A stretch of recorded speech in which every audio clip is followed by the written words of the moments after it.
última parte dessa tabela de componentes do currículo, olha só o que a gente encontra. Componente do currículo, língua estrangeira.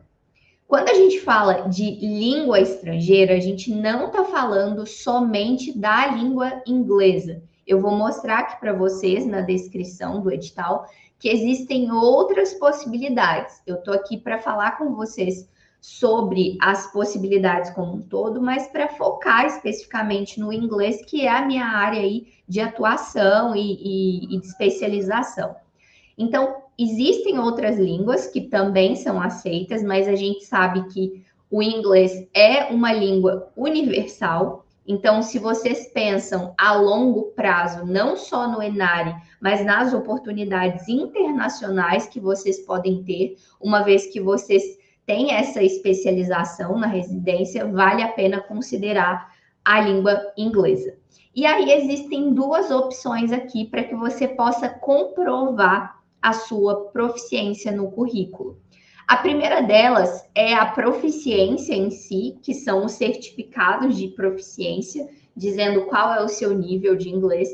E a segunda opção é ter feito um curso daquele idioma com pelo menos 3 anos de duração. Então, para aquelas pessoas que fizeram ali um curso de inglês e teve essa duração, né, de pelo menos 3 anos e tem esse certificado, vocês também podem usar. Então, eles colocam aqui, ó, como vocês podem ver, proficiência ou curso com pelo menos 3 anos de duração. As duas opções são válidas. A pontuação que eles colocam aqui por item é de 1 ponto por língua, e a pontuação máxima é de 1 ponto. Ou seja, nesse edital específico, não adianta você querer ter um certificado de espanhol, um de inglês e um de francês, porque só vai contabilizar 1 ponto, é a pontuação máxima. Então, o ideal é que você escolha aquela língua estrangeira que, de fato, você já teve um contato, tem um certo domínio, para poder utilizar nessa pontuação, uma vez que a pontuação máxima para eles ali é de 1 ponto, então você só pode selecionar uma língua estrangeira. Qual é o documento comprobatório que eles exigem aqui para que você possa pontuar nesse componente curricular? Milena, seja bem-vinda, sejam todos bem-vindos. Então, quais são os documentos comprobatórios aqui? O primeiro deles é o certificado de proficiência com identificação do nível, válido na data do envio do documento. Ou seja, vamos destrinchar essas informações aqui do documento. Tem que ser um certificado de proficiência, ok. E esse certificado, ele tem que vir com a indicação de qual é o seu nível de inglês. Eu vou passar aqui com vocês um pouquinho para explicar essa questão do nível. Mas de uma forma bem geral, o que seria o nível? Básico, iniciante, intermediário, intermediário avançado ou avançado. Então, nesse certificado, tem que estar escrito qual é o seu nível de inglês. Não adianta ser um certificado dizendo que você tem domínio da língua, mas não está especificando qual é o seu nível. Ou um certificado que diz que você concluiu ali, mas não está indicando o seu nível. Então, certificado de proficiência com identificação do nível, válido na data do envio do documento. A questão da validade, ela é essencial. Por quê? Certificados de proficiência, principalmente os certificados internacionalmente aceitos, eles têm uma data de validade. Vou tomar como base o TOEFL. O TOEFL ele tem validade de 2 anos. Então, a partir do momento que você realiza a sua prova, o seu documento, o seu resultado, ele tem validade de 2 anos. Essa data, ela tem que estar válida no momento que você vai enviar esse documento. Se ela vai vencer daqui 1 mês, 2 meses, não tem problema. O importante é que na data que você vai enviar esse documento, este documento esteja com a validade ativa. Ele não pode estar com a validade vencida. Por que eu estou falando isso? Muitas pessoas, às vezes, já fizeram alguma prova no passado, principalmente o TOEFL, na época do Idioma Sem Fronteiras, as instituições ofereciam a prova de forma gratuita, então muita gente fez a prova na época gratuitamente, mas se você tem esse certificado, você precisa observar a validade, porque sim, tem uma validade de 2 anos, e aí, se tiver fora da validade, eles não vão contabilizar esse documento para pontuar na análise curricular, tá bem? Então, observem a data de validade. Então, certificado de proficiência ou certificado de curso, e aí curso, na verdade, curso de idioma, com período de realização de pelo menos 3 anos de duração. Então, se você fez algum cursinho de espanhol, um curso de inglês, por exemplo, desde que teve a duração mínima aí de 3 anos, você também pode enviar esse certificado de conclusão desse curso. Lembrando que tem que ter tido pelo menos 3 anos de realização do curso. Não adianta um cursinho de inglês que você fala assim, eu fiz 2 semestres e parei. Não, tem que ser no mínimo 3 anos, tá bom?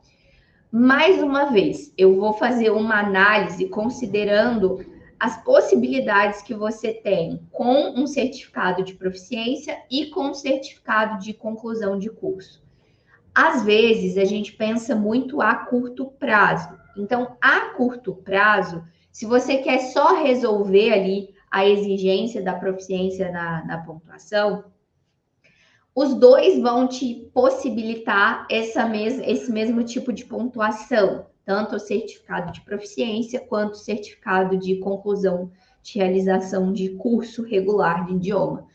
Porém, a longo prazo, a certificação internacional, ela vai te dar mais possibilidades, ela vai te abrir mais portas. Inclusive, ontem, eu estava conversando com um ex-aluno sobre a questão do mercado, digamos assim, da medicina nos Estados Unidos especificamente.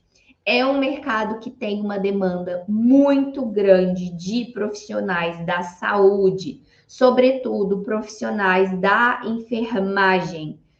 Eu vou falar da enfermagem, que é o que eu sei, mas tenho certeza que outras profissões também são requisitadas nos Estados Unidos.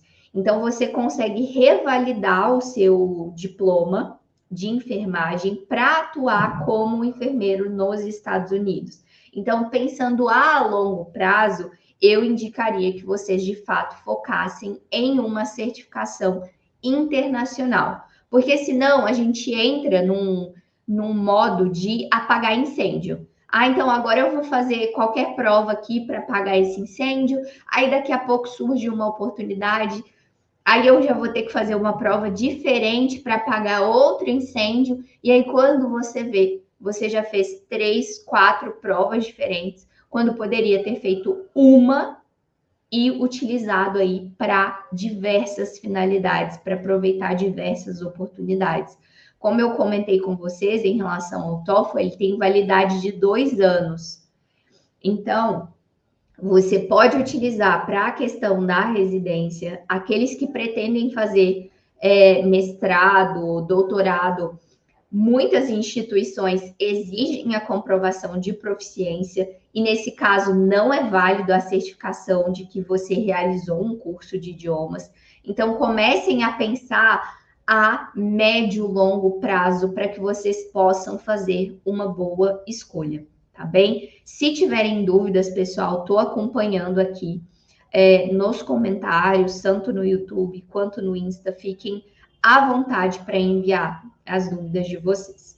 Então, entendido aqui como que funciona essa questão do componente língua estrangeira na análise curricular, vamos olhar aqui então, já vou abaixando aqui a nossa tela para ver quais são as provas e as línguas estrangeiras aceitas.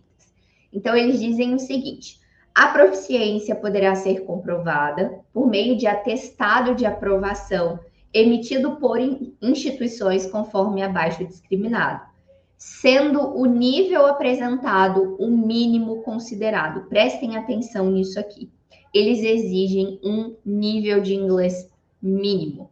Não adianta só você fazer uma prova de proficiência se você não atingir esse nível mínimo que está sendo exigido.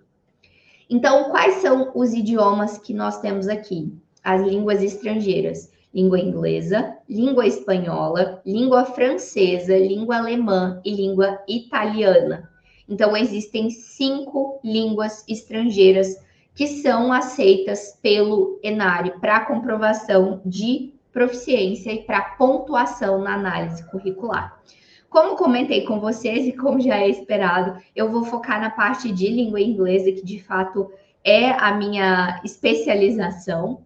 Então, para a língua inglesa, eles aceitam TEAP, WAP, IELTS, Cambridge, Michigan e TOEFL, todos eles equivalentes ao nível B2.